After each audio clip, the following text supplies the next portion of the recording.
안녕하세요. 대단히 반갑습니다. 수필 읽어주는 남자 자한영 이종수입니다. 이번 시간은 세 번째 시간으로 칼에 지다라는 수필을 읽어드리겠습니다. 칼에 지다 아사다 지로. 지난달의 새 주제 금요일이었다. 한 민영 방송사에 근무하는 고교동창 피국장에게서 연락이 왔다. 점심 식사를 하러 오라는 초대였다. 나의 수필집 4권을 들고 갔다. 상암동 DMC역 부근이었다. 꽤 먼 곳이었고 낯선 지역이었다. 버스를 타고 전철로 환승해서 갔다.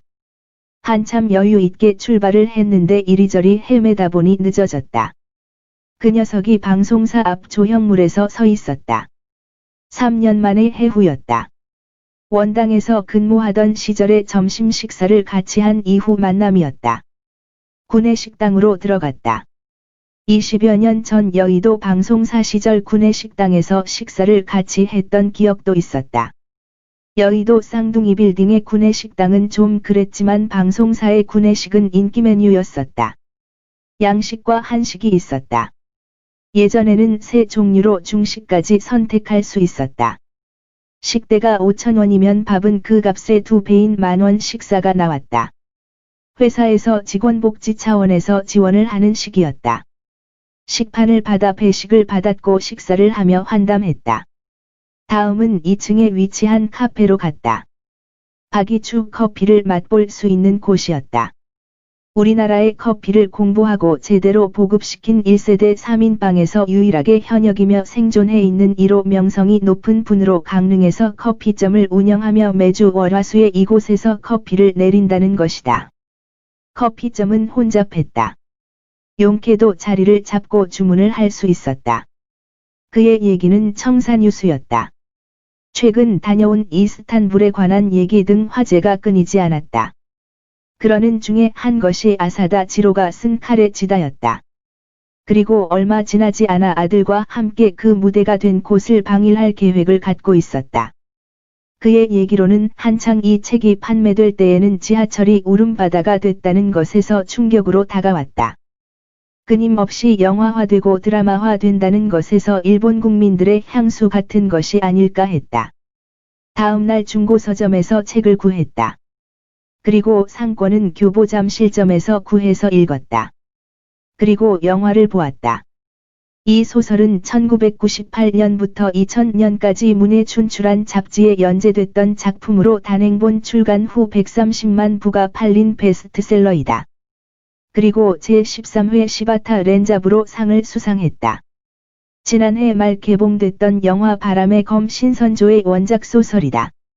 소설은 지금부터 130여 년 전 1860년대 말 도쿠가와 막부가 흔들리던 시절에 막부에 충성했던 무사집단 신센구미에서 활약했던 사무라이 요시무라 가니치로의 활약상을 그렸다. 이야기는 그랬다. 모리오카란 곳에서 사무라이로 살아가던 요시무라 가니치로란 이가 있었다. 아내와 살고 있었고 아들이 9살 딸이 2살 그리고 뱃속에 한 명이 있었다. 그의 아내는 가난과 가뭄을 이겨내지 못하고 강물에 몸을 던지기 위해 물속에 들어간다. 뒤늦게 이 소식을 듣고 물속에 그의 아내를 구하러 들어간 그는 아내를 구하고 절교한다. 암담한 현실에서 대의를 쫓는다는 명분도 없이 오로지 처자식을 건사하기 위해 탈번을 감행한다. 영주는 그의 중마고우였다. 탈번 소식을 듣고 그를 추격하기도 하지만 내버려두고 그를 떠나보낸다. 그는 영주의 서자였으나 장자가 죽는 바람에 졸지의 가문을 상속하는 횡재를 한다. 떠나는 날에 그는 아들과 작별한다. 아들은 2살배기 딸을 업고 나왔다. 한 번만 안아주고 가라고 종용한다. 아버지는 딸을 안고 눈물의 작별을 고한다. 탈번이란 것이 다이묘를 떠나 낭인이 되는 셈인 것이다. 우여곡절 끝에 교토의 미부에 있던 신센구미에 입대한다. 그는 면접에서 무술시합을 벌이고 탁월한 칼솜씨를 보인다. 곧바로 검술사범의 지위를 차지한다. 처음 입대한 날 밤에 그는 사이토 하지메와 함께 귀가한다. 비 속에서 교토거리를 걷던 중에 사이토의 도전에 직면한다. 용호쌍박의 대결이 펼쳐지고 사이토도 함부로 할 수 없는 실력에 감탄한다.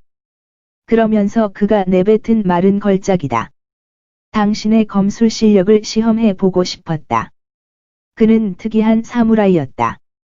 난부번의 하급무사였지만 열심히 학문을 닦았고 탁월한 검술 솜씨를 지니게 되었다. 타의 추종을 불허할 만큼 출중한 검술 실력을 갖추고 있었다. 존왕양이에 드높은 기계가 있었던 것도 아니고 오로지 처자식을 먹여 살리기 위해 자신의 한 몸을 바치고자 했다. 신센구미의 대원이 규율을 어겨 할복을 하게 되면 그는 가이사쿠를 담당했다.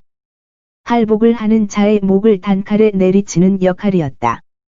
그는 국장으로부터 사례를 받았고 그것을 고향에서 고생하고 있는 처자식에게 송금했다. 그는 항상 처자식을 걱정했고 온갖 굳은 일을 마다 않고 처리하고 사례를 챙겨서 송금했다. 사이토 하지메가 다른 대원을 사사로이 살해한 것을 밝혀내고 입을 다무는 조건으로 돈을 뜯어낸다. 그는 탈번을 할 때도 영주의 은밀한 도움 하에 탈번을 감행했던 것이었다. 똑같은 나이의 아들을 두었고 아들 간에도 친구로서 우정을 간직하기도 했다. 수많은 사건이 벌어지고 신선조는 막부를 지키기 위해 온갖 살인과 사건을 저지른다. 결정적으로 신센구미의 이름을 알리게 된 사건이 이케다야 사건이었다. 신센구미는 교토의 명성을 드높인다. 이케다야 사건은 존왕양이의 지사들이 교토에 불을 지르고 그 혼란을 틈타 천황, 텐노를 초수로 데려가겠다는 모의를 하던 과정에 신센구미에 발각되어 일망타진된 일이었다. 1867년 10월 14일 소군 도쿠가와 요시노부는 통치권을 조정에 반납한다. 바쿠후 정치는 끝이 나고 사초, 사스마 주수본, 주도의 천황을 중심으로 하는 신정부가 수립되었다. 신정부는 이에 만족하지 않고 바쿠후 타도파의 주도로 요시노부의 관위 사퇴와 영지 몰수를 결정했다. 그러자 이에 반발한 도쿠가와 요시노부는 교토에서 오사카성으로 철수하여 주도권 회복을 노렸다. 1868년 1월 2일 요시노부의 바쿠후 측은 15,000명의 군사를 도바 후시미로 북상시켰고 이에 맞서 바쿠후 타도파의 신정부군은 4,500명 정도로 진을 쳤다. 그 다음 날 전투가 시작되었으나 바쿠후 군은 병력이 많고 사기도 높았지만 졸렬한 전술로 큰 피해를 입고 패퇴한다. 1월 4일 도바 방면의 바쿠후 군은 선전을 하지만 후시미 방면은 신정부 군의 포격을 당해 고전을 면치 못하고 사기가 떨어져 결국 신정부 군의 총공격에 후퇴하고 말았다. 신센구미는 도바 후시미 전투에 참가하지만 최후를 맞게 된 요시무라 가니치로는 최후의 전투에서 도망치라는 권고를 무시하고 정면 돌파를 위해 질주한다. 수발의 총탄을 맞은 후 그는 오사카의 난부번 영지로 찾아들고 그곳에서 최후를 맞는다. 영주는 할복을 명하고 자신의 명검을 주기도 한다. 그는 자신이 모아두었던 돈을 자신의 집에 붙여달라는 당부를 남기고 할복한다. 그가 죽은 후 그의 아들도 16세의 나이에 전투에 참가하여 전사한다. 그가 전선으로 떠나면서 친구인 영주의 아들에게 자신의 여동생을 부탁한다. 둘은 후에 결혼을 하고 남편은 의사로서 살아간다. 마지막에 태어났던 아들은 성장을 거듭하면서 농학자로 쌀을 개발하는 위치로까지 발전한다.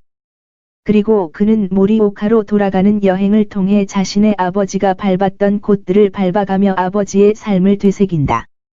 메이지 유신이 시작되기 전 6년간 260년을 지탱했던 막부가 소멸하는 과정에서 그것을 지키고자 했던 이들의 삶이 조명된 것이다. 비록 실패했지만 그들은 자신의 삶을 살았고 자신이 지키고자 했던 가치를 위해 한 몸을 다 바쳤던 것이다. 끝 좋으면 좋아요 구독 알림 설정 눌러주세요. 감사합니다.